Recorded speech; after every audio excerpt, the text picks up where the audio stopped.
I'd just wrapped up another exhausting day at the office. My feet were sore from running around all day, my mind cluttered with tasks, emails, and phone calls that seemed to never end. I was 38, a single mother to a 19-year-old stepson named Ethan, trying to juggle work, home, and everything else life tossed my way. It wasn't easy, but I'd learned how to handle it over the years. At least that's what I kept telling myself. I lived in a quiet suburban neighborhood, not far from the city. The house wasn't anything fancy, but it was cozy. Ethan had his own room upstairs, and I had the master bedroom on the main floor.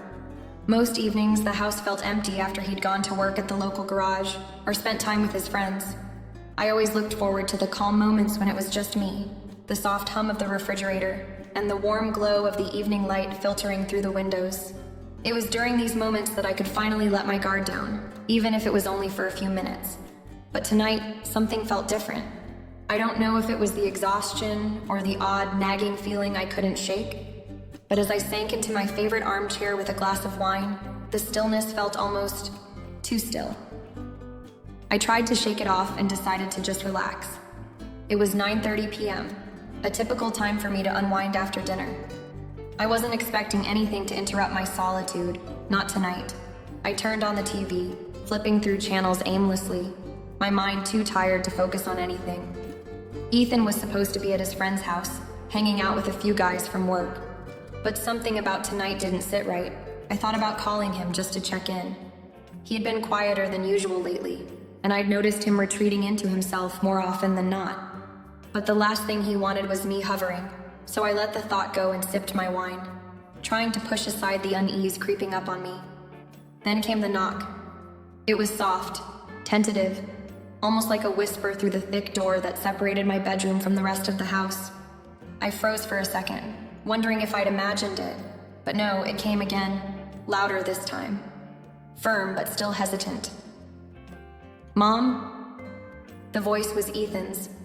Even though it was late, I wasn't all that surprised. He had been acting strangely for a while now, almost like he was walking around in a fog, not really present in his own life. I hesitated for a moment before setting my glass down and walking to the door. I didn't have any reason to be alarmed, but a part of me braced for whatever was coming.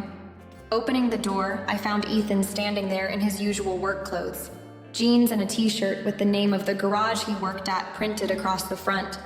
His hair was messy, like he hadn't bothered to run a comb through it after his shift, and there was a faraway look in his eyes. "What's up?" I asked, trying to sound casual, though I felt the tightening in my chest.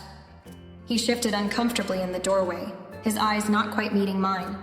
I noticed how tired he looked, how he seemed like he had something on his mind but didn't know how to say it. "I can't sleep," he admitted quietly, his voice almost a whisper. "I don't know, I've just been thinking a lot lately." I nodded, gesturing for him to come in.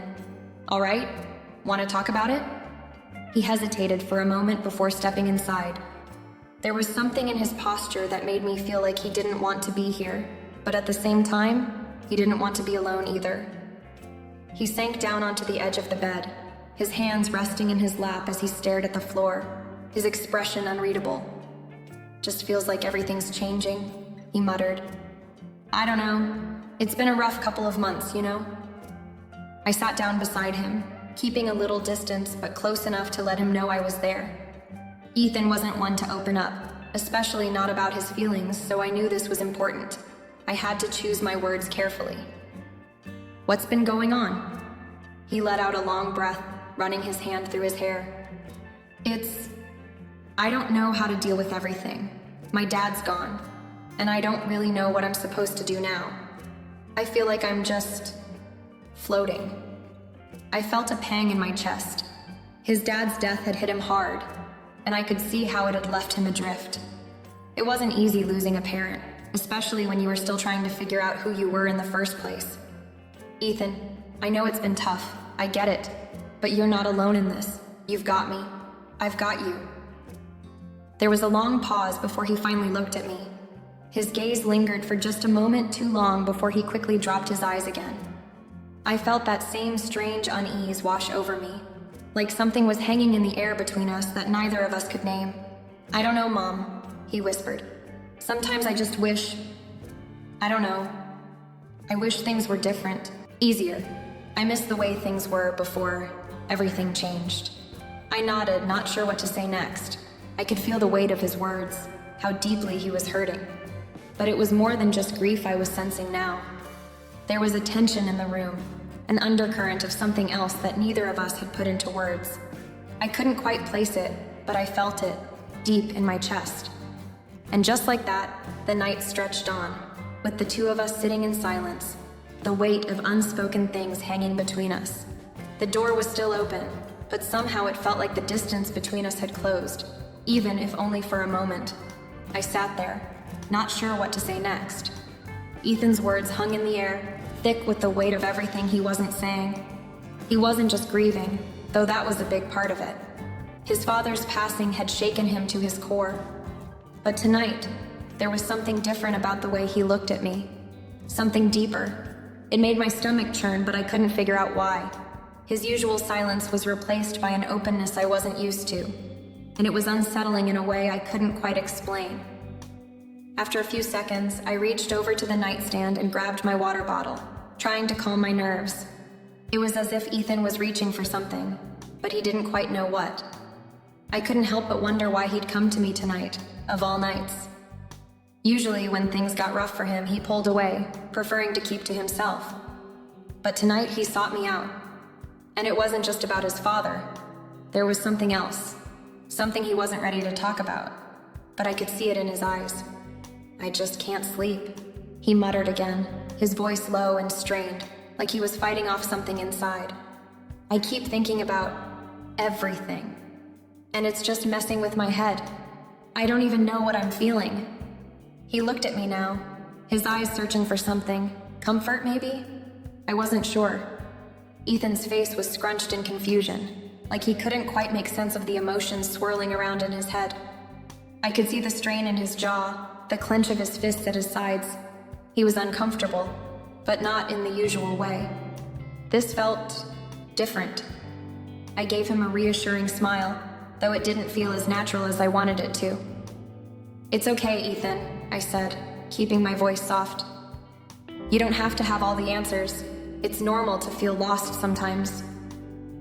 Ethan let out a long breath, looking at the floor as he struggled to put words to his feelings. He shifted slightly on the bed, his body tense like he was fighting some internal battle. "I don't know. I just feel empty. I keep wondering if things would be different if my dad were still here. If he could have been there for me in all this." I nodded, trying to offer understanding, but the words felt hollow in my throat. What could I say to ease the pain of losing a parent? How could I fill the hole that had been left behind, the one I knew he was still struggling with? I had no answers, but I knew he needed someone to listen. "I'm sorry, Ethan," I said, my voice quieter now. "I know it's hard. Losing someone you love, it changes everything." He nodded, but his eyes remained distant. I could see that he wasn't just talking about his father anymore. He was talking about the emptiness inside him, the emptiness that seemed to stretch out and wrap itself around every part of his life. I wanted to help, to fix things, but I wasn't sure how. We sat there for a while, the only sound between us, the soft ticking of the clock on the wall. The night felt heavier now, like something was pressing down on both of us, filling the space between us with unspoken tension. Ethan's restlessness was palpable, like he was trapped in his own head, unable to escape the thoughts that kept him awake. I could feel the weight of his struggle, and yet he still couldn't find the words to explain it all. "I just wish I knew what I was supposed to do," Ethan said, his voice barely above a whisper. "I don't even know who I am anymore. I feel stuck." I didn't know how to respond. What could I say? How could I fix that for him? He needed something more than just words of comfort. He needed guidance, but I wasn't sure I was the one who could give it to him. All I could do was sit there, my own unease growing, as I tried to hold on to the small space we shared in that moment, the space where we were just two people, lost and struggling, trying to figure it out. Ethan looked up at me then, his eyes lingering on mine for a second longer than usual. It was a look I didn't fully understand, one that made my heart skip a beat and sent a ripple of uncertainty through me. I couldn't place it, But something had changed. I could feel it in the way he was looking at me, in the way the air between us had shifted. "Thanks for listening," he said, breaking the silence. "I just needed to get that out." I nodded, but I couldn't shake the feeling that something was bubbling just beneath the surface, something neither of us wanted to confront. Ethan seemed to sense it too, but neither of us knew how to address it. Instead, the room fell back into an uneasy quiet, the weight of our unspoken thoughts lingering between us, neither of us able to escape it. The silence between us stretched on, heavy with the things neither of us had said. Ethan shifted again, his eyes searching my face as if he was weighing whether or not he should continue. I could tell there was more, something he hadn't quite let slip yet, and for the first time, I felt a sense of vulnerability from him that was almost too raw for me to handle. "Lily?" he started, his voice hesitating as if the words were difficult to pull out. I could see the conflict in his eyes. "I know you've been there for me, but, I don't know how to say this." He rubbed the back of his neck, his usual confident demeanor cracking as his hands fidgeted in his lap. I didn't know where this was heading, but my heart began to race. It wasn't the usual conversation between a stepmother and her stepson. Something about this felt deeper, heavier. My chest tightened as I waited for him to continue. Ethan's voice trailed off, then picked up again, more strained. "I've been feeling so alone lately, like not just about Dad, but about everything. I guess I thought I could handle it, you know? That I could figure it out by myself. But the more time goes on, the more I realize that I can't. And I've been leaning on you, whether I meant to or not." His words hit me harder than I anticipated. I always knew Ethan had his struggles, but hearing him admit it out loud was something I wasn't prepared for. I could feel the weight of his confession pressing on me, making the air feel thick and suffocating. His eyes stayed on mine, and the intensity of his gaze made my stomach churn in a way I couldn't explain. "I know you're not my mom," he continued, his voice quieter now. "But you're the closest thing I have to family left, and sometimes it feels like you're the only one who really gets it, who really gets me." The confession hit harder than anything I'd expected. Ethan wasn't just seeking comfort anymore. He was letting me into the very core of his turmoil. I had always thought of him as the strong, silent type, someone who kept his feelings locked away. But this side of him, the vulnerable, uncertain side, was a side I rarely saw. And now, hearing him open up like this, I didn't know what to do with it. I swallowed hard, trying to gather my thoughts. It was a lot to take in, and part of me felt grateful that he was trusting me with such intimate emotions. But another part of me, a much deeper part, felt something I couldn't quite identify. It was as if something was shifting, and I wasn't sure I was ready for it. "You don't have to do everything alone, Ethan," I said, keeping my voice steady though my insides were twisting. "I'm here for you. Whatever you need, I'm here." Ethan nodded, but there was something in his expression that made my heart ache. He looked at me like I was the one thing that still made sense in a world that had turned upside down for him, and that scared me more than I cared to admit.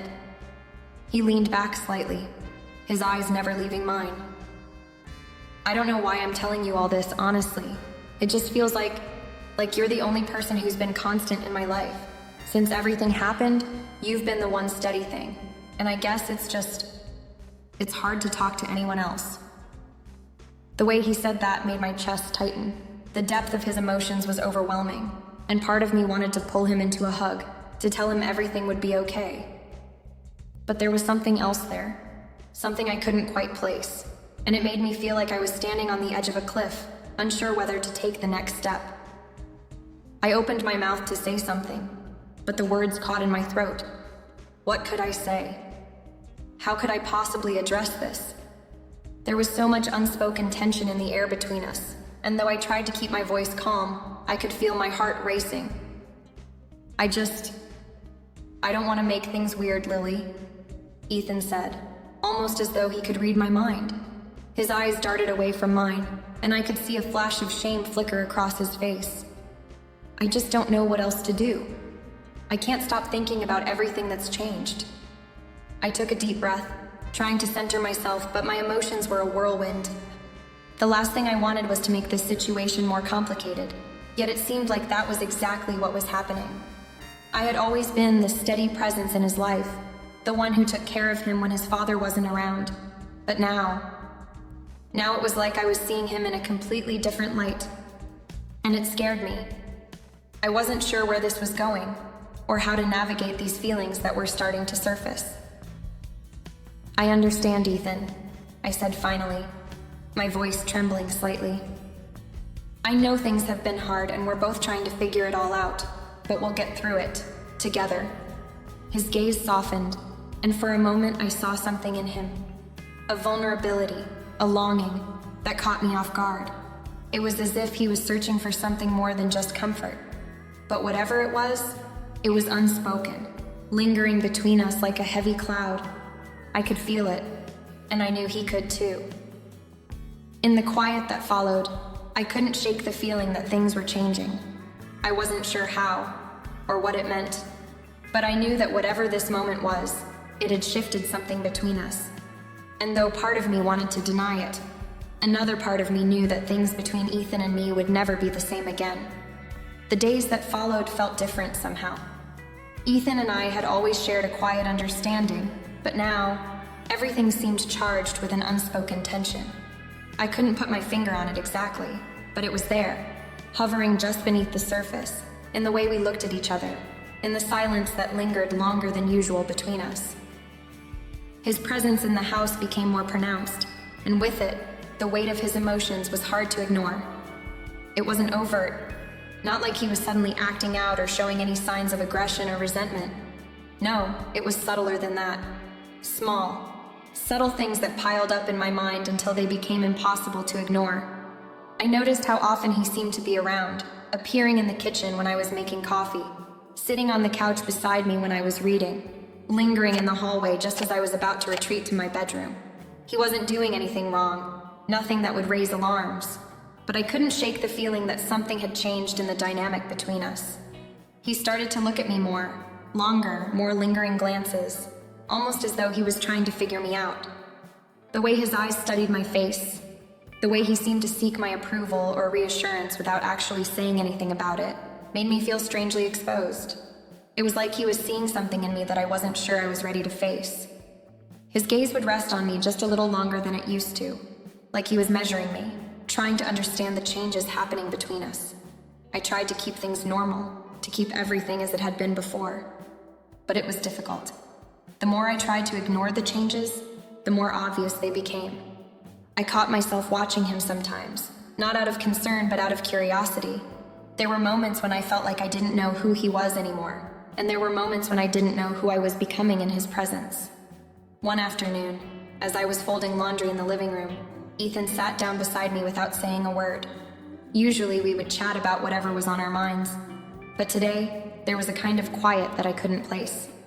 His knee brushed mine briefly, and my breath caught in my throat. It wasn't intentional, I was sure of it. But the brief touch sent an unexpected shock through me. It wasn't the kind of touch that made you feel uncomfortable, but the kind that made you acutely aware of how close you were to someone, how much you could feel their presence in a way that went beyond simple proximity. I could feel my heart beat a little faster, and my mind raced to explain away the sensation, but I couldn't. It was there, undeniable, this growing awareness between us. The longer we sat in silence, the more aware I became of the subtle shifts in our relationship. Ethan was no longer just the stepson I had taken in as a child. There was something else now, something more complex, something deeper.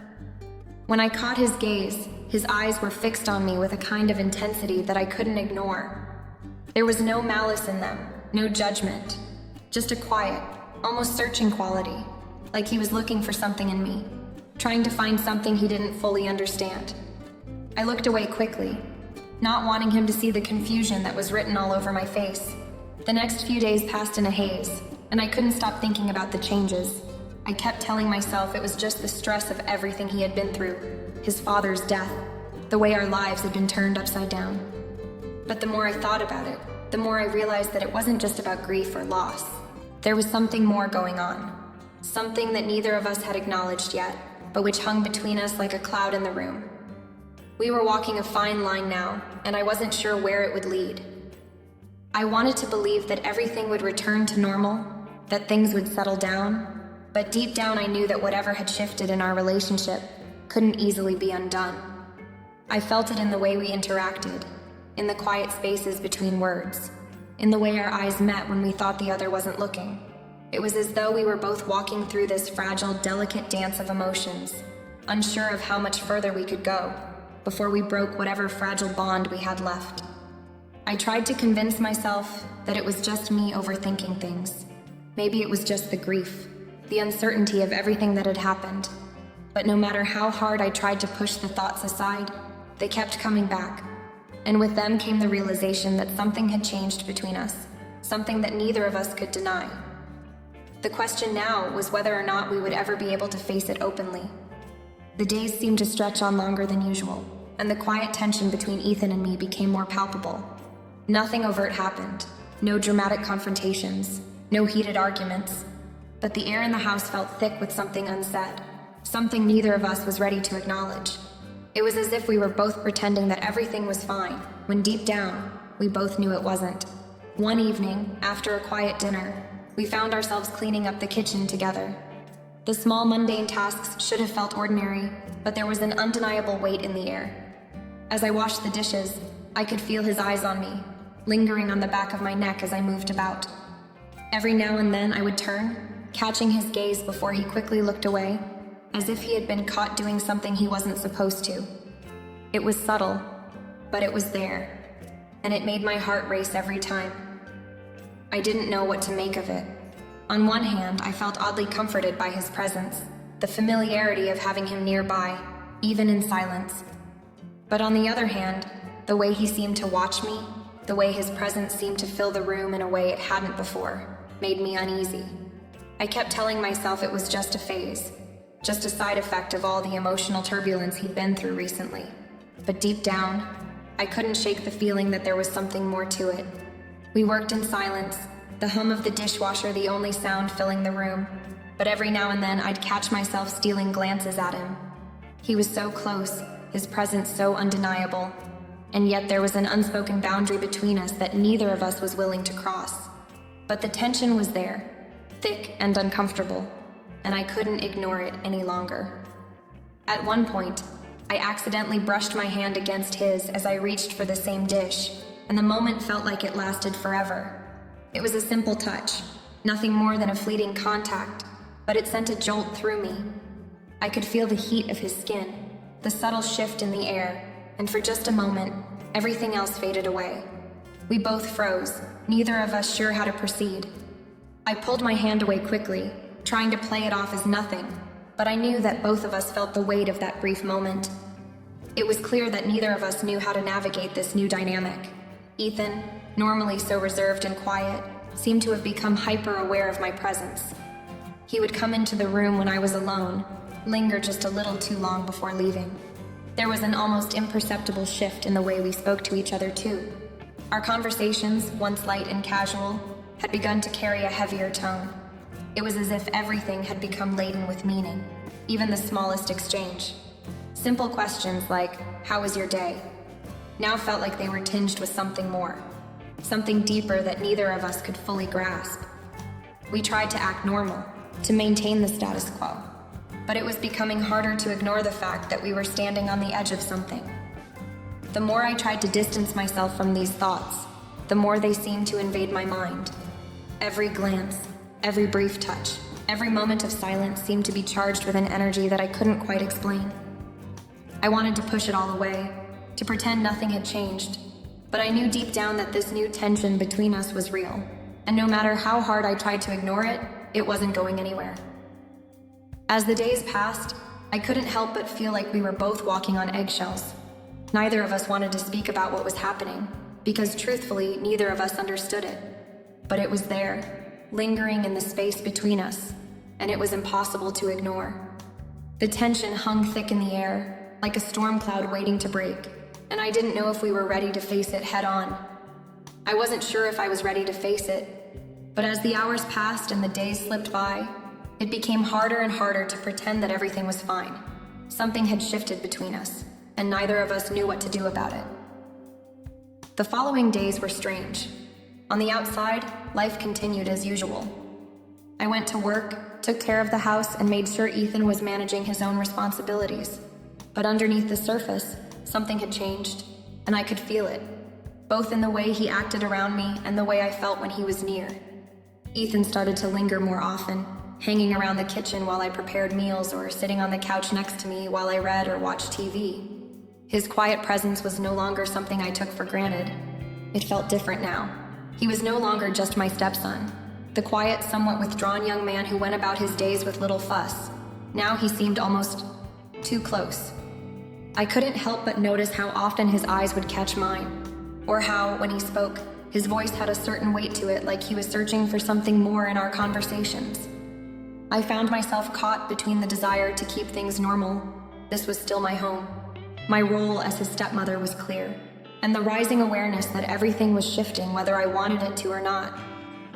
I couldn't ignore the way he seemed to reach out more, both emotionally and physically. There were moments when he would brush against me lightly, his hand accidentally grazing mine, and I'd feel a jolt of electricity shoot up my arm, as if our connection had suddenly become something far more intense. It was subtle, almost unnoticeable, but it was there, and it left me feeling unsettled. It wasn't just his physical proximity that I found hard to ignore. It was the emotional undercurrent that seemed to run through our interactions. Simple exchanges, like asking him about his day or giving him advice on work-related matters, now felt layered with something deeper. I could feel him opening up to me more, sharing his thoughts and feelings in ways he never had before. It was as though he was searching for some kind of validation from me, some kind of approval, and I couldn't tell if it was because he saw me as a mother figure or something more. I had always been there for him, especially after his father's passing, but this was different. The more we talked, the more I realized how much he needed me, not just as a mother or a stepmother, but in a way that felt more intimate, more personal. And in turn, I found myself looking forward to these conversations. I wanted to know how he was doing, wanted to understand the weight of what he was feeling. But at the same time, I couldn't help but feel conflicted. Was I crossing a line? Was I offering him too much comfort, too much attention? Was I somehow complicit in blurring the boundaries between us? Ethan, for his part, seemed to sense this shift too. He was more open with me, sharing his frustrations, his hopes, his fears. He told me more about the struggles he was facing, how he felt lost at times, unsure of his future without his father to guide him. He was still young, still trying to figure things out, but there was a vulnerability in his words that made my heart ache. I wanted to help him, to make things easier for him, but I wasn't sure if the way we were connecting was healthy. Was it right for him to be leaning on me like this? Was it right for me to be so involved in his emotional life? And yet, despite my reservations, I couldn't help but feel a growing sense of connection with him. I didn't know how to explain it, but when we were together, I felt a closeness that I couldn't find with anyone else. It was like we understood each other in a way no one else did. And every time he turned to me for support, every time he let down his guard just a little more, I found myself wanting to be there for him, to help him through whatever was troubling him. It wasn't just about the physical proximity anymore. It was the emotional intimacy that was growing between us. The lines between what was appropriate and what wasn't were starting to blur, and I wasn't sure how to navigate that. Was I getting too close? Was I encouraging him to depend on me more than he should? Or was this just a natural part of the grieving process for him? A moment where he needed someone to lean on? I didn't have answers, only the gnawing feeling that something between us had irrevocably changed. And as the days passed, I began to realize that I couldn't go back to the way things were. This new dynamic was becoming our reality, and I had no idea how it would unfold. But one thing was clear. I could feel myself getting pulled in deeper, and there was no easy way out. It was one of those quiet late afternoons, the kind where the sun hung low in the sky, and the house seemed to settle into an even deeper calm. Ethan came into the living room, his usual calm demeanor replaced by a rare intensity in his eyes. He paused by the door, clearly hesitant. For a moment, he didn't speak, just stood there as if trying to gather his thoughts, something I'd rarely seen him do. Finally, he cleared his throat and said almost too softly, "Lily, I need to talk to you." My heart skipped a beat, and I set down the book I'd been reading. "What's on your mind, Ethan?" I asked, trying to keep my voice steady, though I could feel the weight of his words hanging in the air. He moved closer, sitting down on the couch beside me, his gaze fixed on the floor. "I don't know how to explain it," he began, rubbing the back of his neck nervously, "but I've been feeling connected to you. More than just, the stepmom thing. It's hard to explain, but I've been thinking about it a lot lately." I felt my chest tighten as I processed his words. I knew what he meant, what he was trying to say, but I wasn't sure how to respond. My emotions were a mix of shock, confusion, and something else I couldn't quite define. I had been feeling the shift between us too, but hearing him admit it aloud was different. It made everything feel more real, more complicated. "I don't know what this means, Lily," he continued, his voice small now, vulnerable. "It's like, I don't know where I end and you begin, like we're closer than I ever thought we could be. I just needed you to know. It's been eating at me." The room felt smaller, and I couldn't breathe for a moment. He was looking at me now, his eyes filled with something that went beyond grief or confusion. He didn't have the answers, and neither did I. But I knew one thing. I couldn't just dismiss his feelings, not when he had been carrying this weight for so long. I was silent for a long moment, searching for the right words, my mind racing with 1,000 different thoughts. "Ethan," I finally said, my voice trembling just slightly, "I care about you too. You've been through so much, and I just want to make sure you're okay." He nodded slowly as if relieved to have said it, but I couldn't shake the feeling that this moment was the turning point for both of us. I wasn't sure where we would go from here, but I knew that nothing could undo the words we had just shared. And as much as I tried to steady my thoughts, I couldn't deny that our bond had become something more, something neither of us could fully comprehend yet. The night was unusually quiet. The house felt like it was holding its breath. Ethan and I sat together on the porch, the cool evening air swirling around us as we talked about everything and nothing. We talked about the weather, about the mundane events of our day, but there was an undercurrent of something heavier, something we were both too afraid to address head on. The evening stretched on, but neither of us moved. There was no need to. At some point, Ethan turned to me, and for a moment it was as if time stood still. The words we hadn't spoken hovered between us, unacknowledged but understood. "I've been struggling with this, with how I feel," he said, breaking the silence. "But I think I know now. I don't know what happens next, but I know I'm not alone in this. I trust you." His words, simple but full of meaning, hit me like a wave. I had been struggling with the same confusion, the same uncertainty. I had tried so hard to hold on to the boundaries I'd set between us, but now, sitting here, the lines felt blurry. I realized then that the connection between us wasn't just about being a stepmother and a stepson. It was deeper than that, complicated, intense, and not easy to navigate, but undeniably real. "I trust you too," I finally said, my voice soft but firm. "I always have. But I think we both need to figure out what this means. We can't just keep pretending it's not there, but we need to take it slow." He nodded, his gaze steady, and for the first time in a long while, I felt a sense of peace in his presence. There were no easy answers, no clear path forward, but we were in this together, and that was enough for now. As the night deepened, we sat side by side in comfortable silence, knowing that whatever came next, we would face it with open hearts and a new understanding of each other.